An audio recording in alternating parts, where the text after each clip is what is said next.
Por volta de 60 antes da Era Comum, um barco grego carregado de ânforas de vinho, esculturas, joias e outros itens zarpou da ilha de Creta com destino a Roma. No meio do caminho, uma violenta tempestade atingiu a região, fazendo com que o barco afundasse, tragando-o para as profundezas junto com seus tesouros e sua tripulação. Dentre esses tesouros estava um verdadeiro computador analógico, capaz de calcular os ciclos planetários, eclipses e outros eventos. Esta é a história do mecanismo de Antiquítera.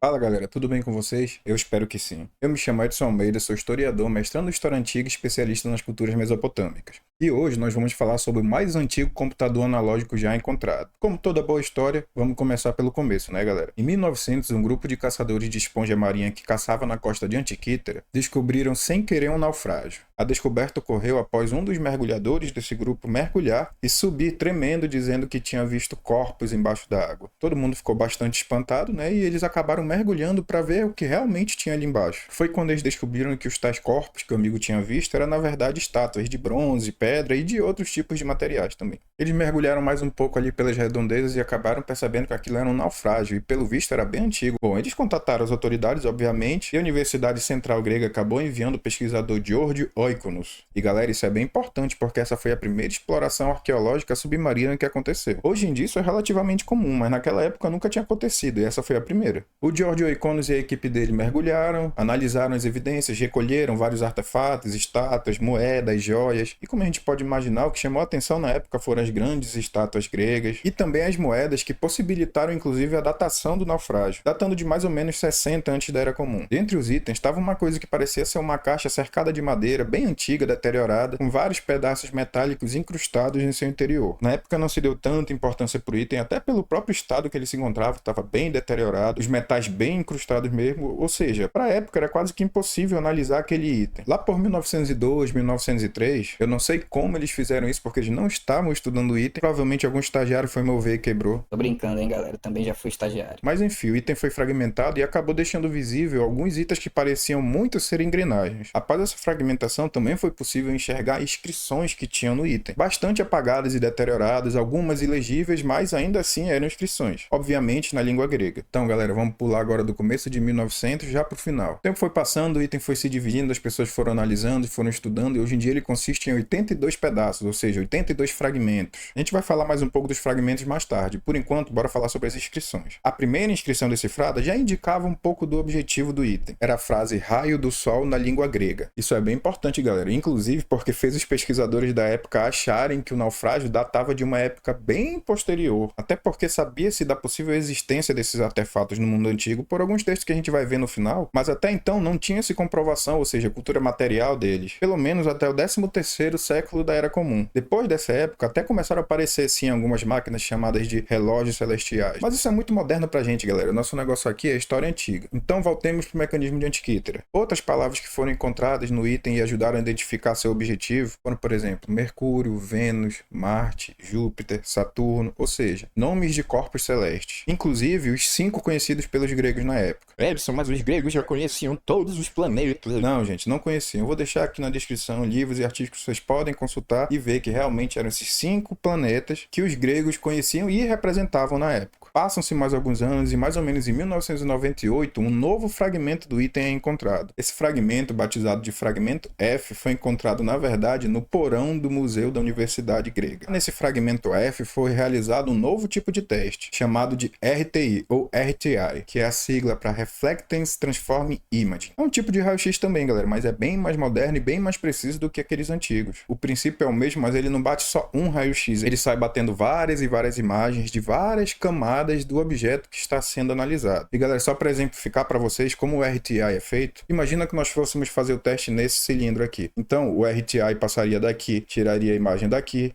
daqui, daqui, daqui, daqui até o final. Enfim, não seria apenas uma imagem aqui do corpo, mas diversas imagens em diversas profundidades diferentes que gerariam novas imagens muito mais precisas do que tem, não só por fora quanto por dentro também. Então, gente, esse fragmento F foi imprescindível para a gente entender qual era o objetivo do mecanismo de Antikythera, porque a partir desse exame de RTI que eu falei para vocês, eles acabaram identificando mais de 100 novas inscrições em grego. Não só inscrições, quanto diversas engrenagens incrustadas também por dentro do metal. Foi ali que realmente teve a certeza que aquele item funcionava de forma mecânica, analógica, ou seja, não precisava de energia para funcionar, mas a partir do momento que qualquer uma das engrenagens sofresse algum tipo de pressão, todas as outras acabariam girando, fazendo com que o objeto funcionasse por inteiro. E galera, como eu disse para vocês, sabia-se da possível existência desses itens por alguns textos, mas só em 2005, a partir desses exames de RTI, que realmente houve a certeza de que eles são muito mais antigos do que se achava. Não do 13º século da Era Comum, mas pelo menos 1.300 anos antes, ou seja, 2.000 anos antes de agora. Sim, galera, realmente, há 2.000 anos atrás, os gregos já possuíam um computador analógico. Muito mais coisa foi descoberta e hoje em dia nós já sabemos pelo menos 80% do funcionamento, ou seja, de como funcionava o mecanismo de Antikythera. E obviamente para que ele servia, né? Então, bora passar agora para o que interessa, como ele funcionava. De acordo com as análises, o mecanismo era um tipo de caixa que era cercado por paredes de madeira e teria mais ou menos 30 centímetros de altura, 20 de largura e 10 de profundidade. Quase como se fosse uma caixa de sapato. Teria 2 discos de bronze na frente, bem como outros atrás também. A gente vai ver as imagens bem certinho, mas eu tô só descrevendo para vocês terem uma ideia. Do lado direito do mecanismo havia um tipo de botão giratório que inclusive era o que ligava o mecanismo. Ou seja, o astrônomo, quem quer que fosse utilizar aquele mecanismo, tinha que primeiro girar esse botãozinho para exercer pressão nas engrenagens para que aí sim o item funcionasse. Galera, na frente haviam alguns discos circulares, como já dito, e também anéis concêntricos. Cada um desses anéis contendo diferentes escalas de medida e ângulo. O primeiro anel era dividido em 12 partes e continha os nomes do zodíaco na língua grega. Cada uma dessas partes continha pequenos tiquezinhos divididos em espaços iguais. Quase como se fosse uma régua, mas na verdade era um disco contendo todas essas 12 divisões e 30 tiquezinhos em cada uma dessas 12 divisões.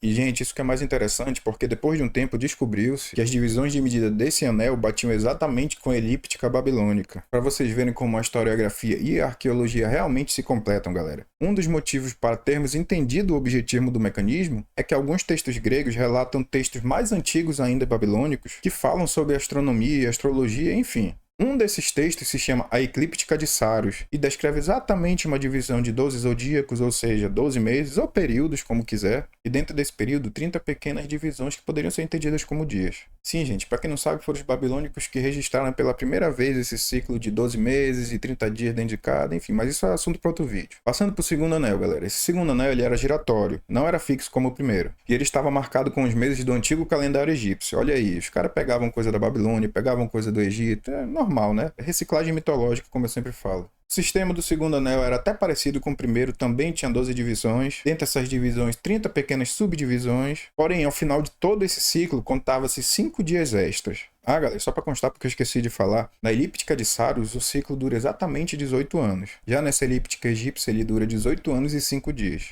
O disco frontal possui diversos ponteiros saindo do centro, galera. Cada um desses ponteiros se movia em direções e velocidades diferentes. Um ponteiro lunar indicava a direção da Lua, obviamente. O ponteiro solar, obviamente, indicava a posição do Sol. E existiam outros ponteiros também que indicavam pequenas outras nuances. Obviamente, também continha a posição dos 5 planetas que eu citei para vocês mais cedo. Saturno, Júpiter, Vênus, Marte e Mercúrio. Ou seja, era mais do que claro para todos os cientistas na época que aquilo se tratava de um tipo de calendário astrológico. Mas não era um simples calendário, gente, porque ele não simplesmente marcava a data. Para o que se sabe hoje, esse tipo de mecanismo possuía vários usos, mas o principal de todos era prever exatamente a data de possíveis eclipses. Possíveis não, porque eles realmente sabiam os ciclos, como eu acabei de citar para vocês. A elíptica de Saros previa eclipses, o ciclo egípcio previa eclipses. Mas voltando para a descrição, galera, na parte de trás ele possuía 2 grandes discos e 3 discos pequenos. Cada um desses possuía um ponteiro se movendo em direções diferentes, obviamente. Os 2 maiores discos, ou seja, os principais, eram dispostos em forma de espiral interligada. A primeira espiral, ou seja, que ficaria para o lado de cima do mecanismo, era dividida em 235 partes. Cada uma dessas partes simbolizava um mês lunar. As inscrições marcadas neste item nos davam o nome de disco metônico. E ao pesquisarmos sobre o ciclo metônico, percebemos que ele realmente consiste em 235 meses, o que daria mais ou menos 19 anos. Ou seja, nós já temos um ciclo babilônico, temos um ciclo egípcio e agora temos um ciclo grego, que era o metônico.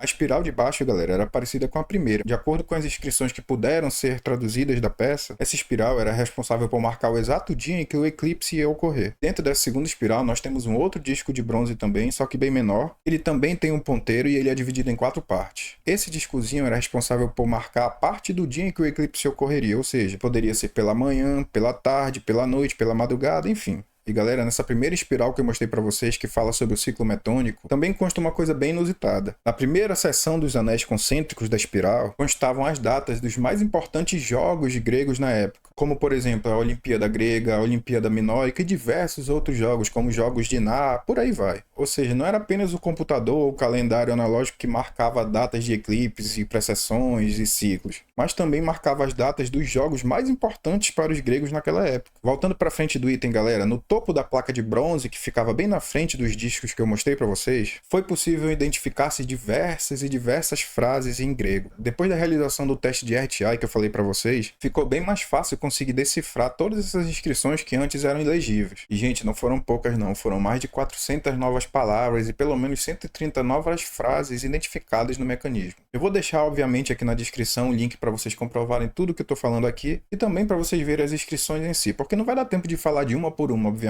aqui. Mas em resumo, galera, o mecanismo de Antiquítera era realmente parecido com um computador analógico, obviamente sem tela, mas com mostradores que serviriam para o mesmo propósito, ou seja, indicar os dados colhidos pelo mecanismo para o seu astrônomo, ou seja, quem estivesse usando. E ele era utilizado, como já dito, para prever eclipses, marcar ciclos astronômicos, marcar datas e dias, e outras que para alguns gregos provavelmente era a mais importante de todas, marcar a data dos jogos gregos mais importantes. Como eu já disse, a primeira cultura material sobre esse tipo de tecnologia datava de mais ou menos 1300 a 1400 da Era Comum. Então nem se imaginava que os tais textos de Cícero, que eu vou já citar para vocês, realmente falavam de algo que poderia ser crível e não simples mitologia. Cícero escreveu em mais ou menos 100 antes da Era Comum um texto chamado Lucius Furius Philos, e nesse texto ele cita alguns itens criados pelo famoso Arquimedes, descritos como relógios solares. Eu me lembro de quando Suspicius Gallus, um homem muito sábio como você, ordenou que uma esfera fosse colocada em seu cômodo. Essa esfera tinha sido tomada do barco Siricáusia e trazida em segurança para a cidade. Eu ouvi muito sobre esta esfera, uma das obras do famoso Arquimedes, mas não pude vislumbrá-la em seu esplendor. Havia outros destes relógios celestes feitos por Arquimedes. Um outro, encomendado pelo próprio Marcellus e colocado no centro do Templo da Virtude, era retangular e servia ao mesmo propósito. Este era considerado mais elegante e preciso nas opiniões gerais. Em um outro texto de Cícero, chamado De República, galera, não é República de Platão, tá? Essa é a de Cícero. E não é República, é De República. Então, nesse texto ele diz: o mais notável em relação a esta invenção de Arquimedes é que ele descobriu um método de fazer várias engrenagens e ponteiros se moverem em cursos e velocidades diferentes, o que foi revolucionário. Quando Gallus colocou a esfera para funcionar, o ponteiro da Lua se movia de acordo com o passar do tempo, o que podia ser acompanhado pelo céu. O ponteiro do Sol possuía as mesmas mecânicas, demonstrando o mesmo movimento do Sol nos céus, e quando a Lua caía neste mesmo ponto, se encontrava em sombras assim como a Terra, até que o Sol transpassasse. E galera, esses são apenas só 2 textos que falam sobre esse tipo de mecanismo, e todos eles remetem sua criação ao famoso Arquimedes. Então galera, como já dito, eu vou repetir mais uma vez, sabia-se da possível existência desses itens antes, mas nunca tinha sido encontrada a cultura material, ou seja, o artefato em si. E agora, com a evolução da arqueologia, dos testes e métodos de análise, nós conseguimos inclusive recriar o mecanismo de Antiquítera. Em janeiro de 2024, a equipe do Antiquítera Research Project vai estar inclusive colocando à venda réplicas totalmente funcionais desse mecanismo. Mas então galera, esse foi o vídeo, eu vou ficando por aqui, agradeço muito mesmo a quem viu até o final, espero que vocês tenham gostado, e eu vou estar deixando agora mais 2 vídeos aqui para vocês continuarem assistindo e ajudando o nosso canal. Valeu galera, até o próximo vídeo.